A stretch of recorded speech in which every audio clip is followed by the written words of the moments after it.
A very good day to you and welcome to the program. I want to ask you a question. Are you keeping your vision? Are you staying the course? Because that's very important. Jesus says to us in Proverbs chapter 29 verse 18, where there is no vision, the people perish. If you feel like you're perishing at the moment, it might be because you've forgotten your vision. In the New King James Version of the Bible, it says, where there is no revelation, the people cast off restraint. I want to encourage you, my dear friend, today to sharpen that pencil, to get that notebook out, to rewrite your vision, to make it plain so that others can run with it. Because it's for an appointed time. Habakkuk chapter 2 and verses 3 and 4. We really need to stay the course. It's no good starting well and finishing and not finishing.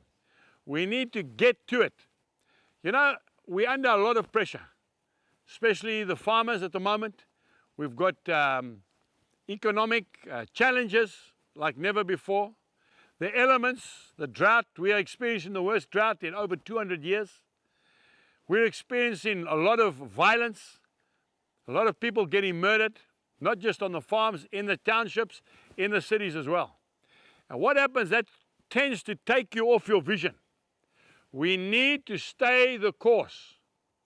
Now, you are concerned about what's happening overseas, you're concerned about what's happening in this country, but you know, you and I can actually do nothing about it. We can't change the weather. We can't change the value of our currency. We can't change the political party individually. But you know what we can do? We can keep the vision. We can complete the job that God called us to do. We can look after our families. We can look after our immediate friends and relatives. We can finish the course by doing what God told us to do. You see, folks, it's like that little boy. Remember the story? Walking along the beach, picking up a starfish, throwing it back into the water, but there was millions of starfish on the beach. And a grown man came up to this little boy and said, "What are you doing, son?" He says, "I'm saving the starfish." He says, "You must be joking, son."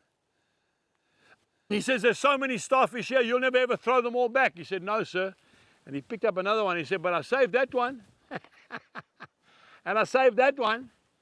You do what God's called you to do, and you just leave the rest in God's hands and pray about it. And you know something? You'll be surprised how many starfish you save at the end of the day. And not just starfish either. Why don't you start with your own family? Your wife, your children, your mother, your father, your uncles, your aunties. Why don't you start with your staff in your business, on your farm? Start telling them about the love of God. Why don't you start to take maybe one person under your care? Support one. I've got a children's home. We have 27 children. You know something? More than 2/3 of them have grown up already. We've got professional rugby players. We've got young men that are studying to be cordon bleu chefs.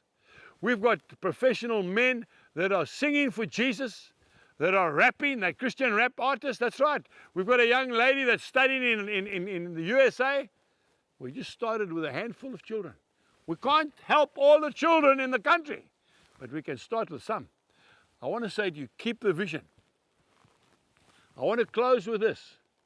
There is a Latin saying that goes like this: Aquila non captat muscas. Eagles don't chase insects. Keep the vision. Do what God's called you to do. Go up into the high places. Let the little birds sort out the insects. You go for the prey that God's called you to. And I tell you what, your life will be transformed overnight. People die because they've got no vision. Until the next time, keep the vision. Stay the course. Goodbye. We trust that you have been blessed by today's message. For more information, please visit angusbuchan.com.